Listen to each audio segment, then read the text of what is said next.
गर्ग ज्ञान वेदिका में फिर से आपका एक बार स्वागत करता हूँ। तो जैसा कि दोस्तों आपने थंबनेल में देखा कि आज हमारा जो चर्चा का विषय है वह भारत के पूर्वोत्तर राज्य हैं कि इनकी वर्तमान स्थिति कैसी थी और इनका बीता हुआ कल कैसा था और कितने संघर्षों के बाद में इन्होंने राज्य का दर्जा पाया और अभी वहाँ कैसे कानून हैं, कैसी जनजातियाँ हैं और किस तरह की परंपराएं वहाँ व्याप्त हैं, उन पे अपन थोड़ा सा आज जानकारी प्राप्त करेंगे। तो देखा जाए तो आपके सामने भारत के पूर्वोत्तर राज्यों का नक्शा है, मैप आपके सामने है।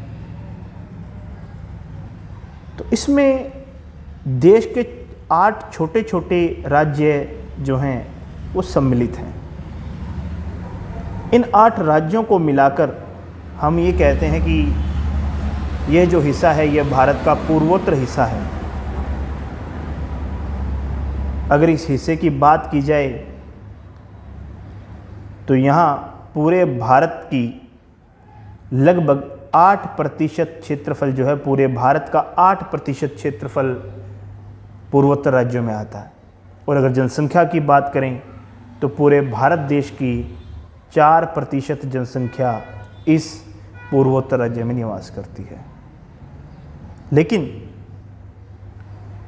एक बात है, बात यह है कि इतनी कम आबादी होने के बावजूद भी यह पूर्वोत्तर राज्य क्षेत्र हमेशा सुर्खियों में रहा, हमेशा चर्चा का विषय बना रहा।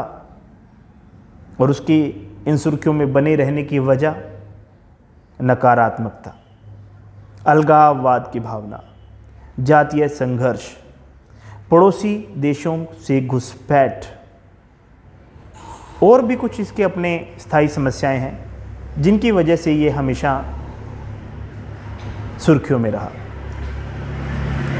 हालांकि अगर देखें पिछले कुछ दशकों में इन पूर्वोत्तर राज्यों के कुछ एक क्षेत्रों को छोड़ दिया जाए तो काफ़ी सुधार भी हुआ है।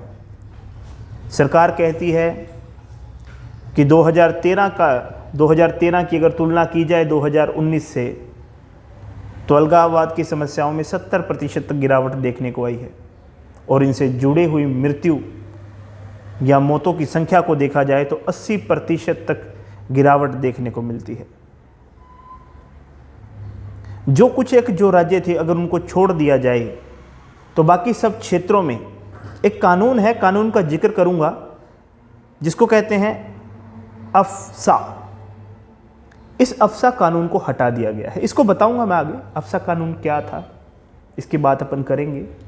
तो इस कानून को हटा लिया गया है कुछ क्षेत्रों को छोड़कर। लेकिन मणिपुर जो घटना हुई पिछले कुछ 3 महीनों से, उसने हम सब का, पूरे देश का ध्यान वापस अपनी ओर आकर्षित किया। मतलब एक बार फिर से हमें पूर्वोत्तर राज्यों ने अपनी ओर आकर्षित किया है। चाहे वो संसद हो, चाहे राजनीति हो, चाहे समाज हो, हर तबके को उसने अपनी ओर आकर्षित किया।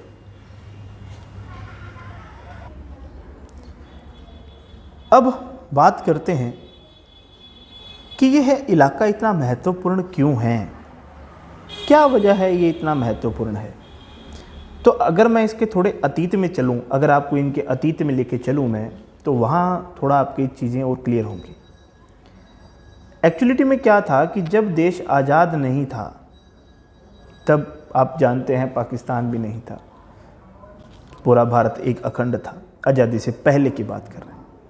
तो आज़ादी से पहले जो ये वाला पूरा क्षेत्र है जिसको हम आज पूर्वोत्तर कह रहे हैं, यहाँ सिर्फ बंगाल और असम हुआ करते थे। और विभाजन के बाद जब पूर्वी पाकिस्तान बना तो उसी के उत्तरी पूर्वी क्षेत्र से ये 7 जो राज्य हैं अलग हुए। अब कैसे हुए? अगर मैं बात करूं अरुणाचल प्रदेश की तो 1987 के अंदर इसे राज्य का दर्जा दिया गया। असम 1947 में इसे राज्य का दर्जा दिया गया। नागालैंड 1963 में इसे राज्य का दर्जा दिया गया। मणिपुर 1971 यानी 71 में इसे राज्य का दर्जा दिया गया। मिजोरम 1987 में इसे राज्य का दर्जा दिया गया और त्रिपुरा 1971 में इसे राज्य का दर्जा दिया गया और मेघालय 1972 को राज्य का दर्जा दिया गया। अब बच गया एक, यानी सिक्किम। अगर मैं सिक्किम की बात करूं, अगर सिक्किम की बात करें तो 1975 के अंदर यह भारत का एक अंग बन गया, यानी इसे भी राज्य का दर्जा मिला। तो इस हिसाब से देखा जाए तो उत्तर और पूर्वी क्षेत्रों से 7 राज्य निकल कर आए, जिनकी मैंने आपको, जैसे वो राज्य बने, स्टेट बने, उनके बारे में उनकी जो सन है वो मैंने बताया आपको। लेकिन 1975 के अंदर जो 8वां राज्य सिक्किम, वो भी इसमें सम्मिलित हुआ। अब हम इसकी संवेदनशीलता, या ये इतना इम्पोर्टेंट क्यों है, मैं उसकी बात करने जा रहा हूँ। ये इम्पोर्टेंट इसलिए है कि इसके आसपास, यानी इस पूरे क्षेत्र को अगर देखा जाए तो पूरा का पूरा बॉर्डर से घिरा हुआ है। मतलब 8 राज्यों की जो सीमा है वो 5000 किलोमीटर से भी अधिक सीमा जो है वो 5 देशों के साथ लगती है। जैसे म्यांमार, लगभग 1640 किलोमीटर म्यांमार की लगती है, 1640 किलोमीटर। बांग्लादेश के साथ अगर बात करें तो 1596 किलोमीटर की सीमा बांग्लादेश के साथ लगती है। चाइना के साथ भी लगती है, कितनी लगती है? 1395। भूटान के साथ 455 और नेपाल के साथ बात करें तो 97 किलोमीटर। इस तरह से 5 देशों के साथ में इन पूर्वोत्तर राज्यों की सीमा लगती है। तो संवेदनशीलता का आप अंदाजा लगाइए कि कितनी संवेदनशीलता होगी यहाँ, कितने जरूरी हैं भारत के लिए ये पूर्वोत्तर राज्य। तो ऐसे में इस क्षेत्र का जो सामरिक दृष्टिकोण है वो काफी महत्वपूर्ण हो जाता है, क्योंकि उत्तर में चीन है, भूटान है, पूर्व में देखा जाए तो म्यांमार है, दक्षिण में देखें तो बांग्लादेश है। अरुणाचल प्रदेश को लेकर चीन की महत्वाकांक्षाएं अगर देखा जाए तो जग जाहिर है, बताने की आवश्यकता नहीं है। म्यांमार और बांग्लादेश से होने वाली जो अवैध घुसपैठ की वजह से असम और त्रिपुरा जैसे राज्यों में डेमोग्राफिक जो बदलाव है वो देखने को मिलते हैं। आगे देखा जाए तो पूर्वोत्तर राज्यों की जो समस्याएं हैं उसकी 2 प्रमुख वजह हैं। अब 2 वजह क्या है? वो 2 वजह क्या हैं जिनकी वजह से हमेशा पूर्वोत्तर राज्य नज़रों में रहे? अखबारों में इन्होंने जगह बनाई, उसके पीछे 2 कारण थे। पहला, जातिगत विभाजन और अलगाववाद।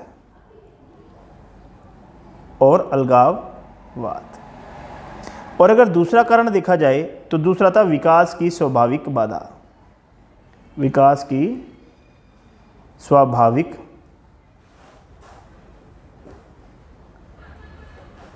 स्वाभाविक बाधा।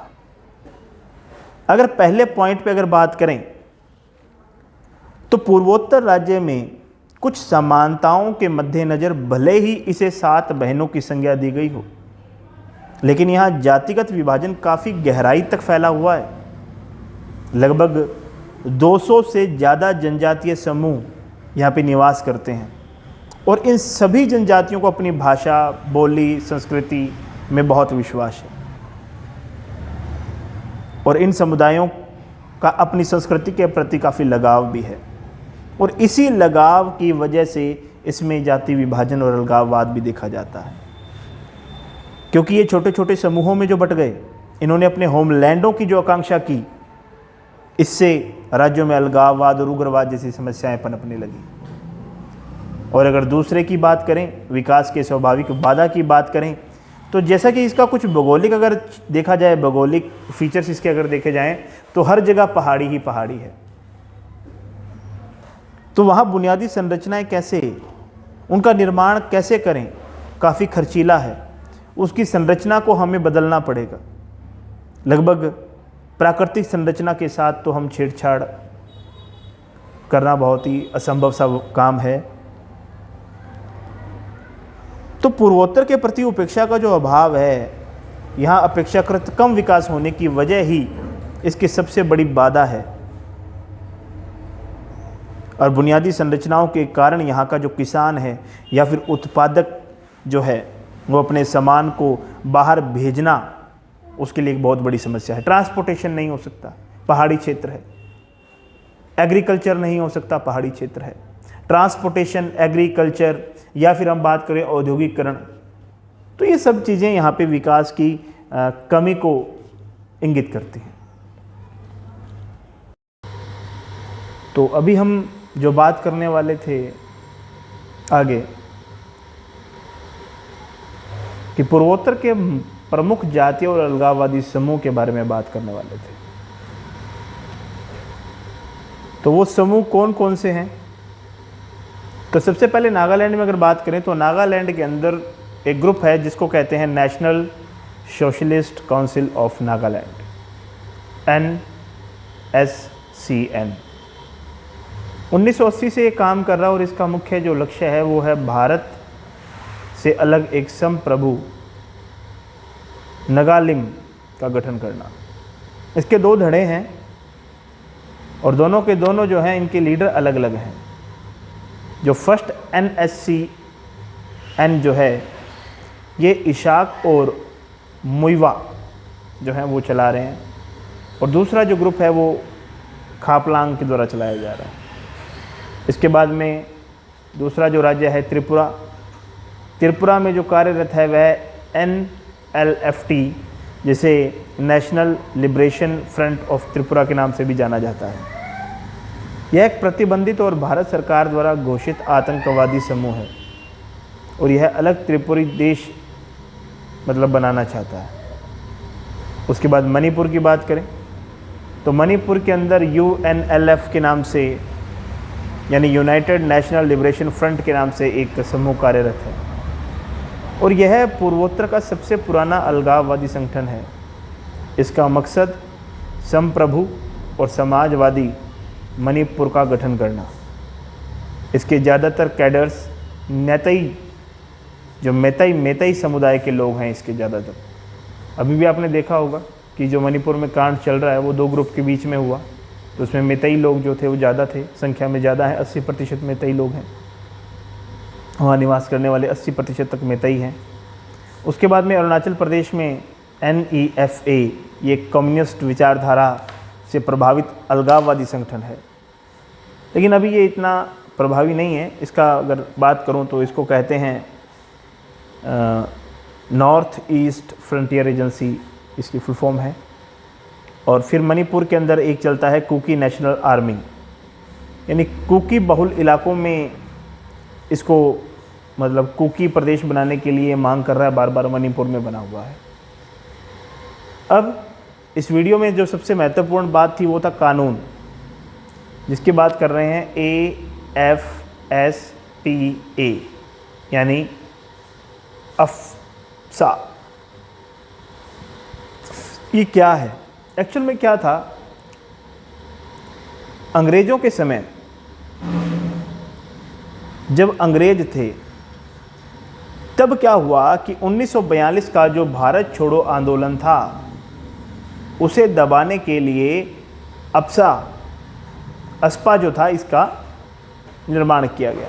इसकी अगर फुल फॉर्म देखी जाए तो इसकी फुल फॉर्म थी armed forces special power ordinance. ये एक कानून था, आज भी 4 राज्यों के 31 ज़िलों में ये कार्यरत है। तो उस समय जब आज़ादी से पहले के समय 1942 के अंदर इसको जो लाने का अंग्रेज़ों का मुख्य कारण ये था कि जो 1942 में भारत छोड़ो आंदोलन चल रहा था उसे दबाना, उसको जो क्या था दबाना था। जैसे ही आज़ादी मिली तो इसका क्या काम, इसको हटा दिया। तो जैसे ही आज़ादी मिली इसको हटा दिया गया। अब हटाने के बाद में क्या हुआ, पूर्वोत्तर में अलगाववाद फिर से शुरू हुआ, और जब अलगाववाद वापस शुरू हुआ तो सरकार को फिर से अंग्रेज़ों के द्वारा लगाए गए इस कानून को एक्टिवेट करना पड़ा। तो 11 सितंबर 1958 को फिर से ये कानून पूर्वोत्तर में लागू किया गया। अच्छा, इस कानून में है क्या, ऐसा क्या है कि इसका विरोध किया जा रहा है? तो इसके अंदर जो सुरक्षा बल है इनको बहुत सारी पावर दी गई है। पहली पावर तो ये है कि ये बिना किसी वारंट के किसी को भी गिरफ्तार कर सकते हैं, इस कारण इसका विरोध है। दूसरा, हाँ तो विरोध है, वो कहते हैं मतलब जो समाज के लोग हैं या जो इस क्षेत्र में हैं वो ये कहते हैं कि भाई इस कानून की आड़ में जो सुरक्षा बल है वो फर्जी एनकाउंटर करते हैं, मनमाने ढंग से गिरफ्तारी कर लेते हैं, टॉर्चर करते हैं। तो मतलब इस वजह से मेनली इसका क्या है, विरोध किया जाता है। और कहाँ कहाँ हटाया गया और कहाँ कहाँ लागू है, तो 1987 यानी मिजोरम में, 2015 यानी त्रिपुरा में, और उसके बाद में 2018 यानी मेघालय में। यहाँ से इस कानून को हटा दिया गया है। लगभग असम के 23 जिलों से भी इसे हटा दिया गया। 30 डिस्ट्रिक्ट्स ऑफ असम से इसको रिमूव कर दिया गया है। और नागालैंड और मणिपुर के भी कुछ हिस्सों से इसे हटा दिया गया है।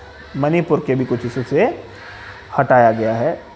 अरुणाचल प्रदेश के 6 जिलों से इसको हटा दिया गया है। पूरे सिक्किम से इसको हटा दिया गया है। तो मतलब इस तरह से कुल मिलाकर 31 जिलों में यह पूर्ण रूप से और 12 जिलों में आंशिक रूप से ये हटा दिया गया है। तो इस तरह से ये जो था पूर्वोत्तर राज्यों की आज अपन ने बात की, और मुझे आशा है कि आपको इस वीडियो के माध्यम से पूर्वोत्तर राज्यों को जानने में थोड़ी मदद मिली होगी। अगर आपको ये वीडियो पसंद आए और ऐसी जानकारी अगर आप और चाहते हैं तो इस चैनल को सब्सक्राइब कीजिए, शेयर कीजिए, लाइक कीजिए। धन्यवाद। जय हिंद, जय भारत।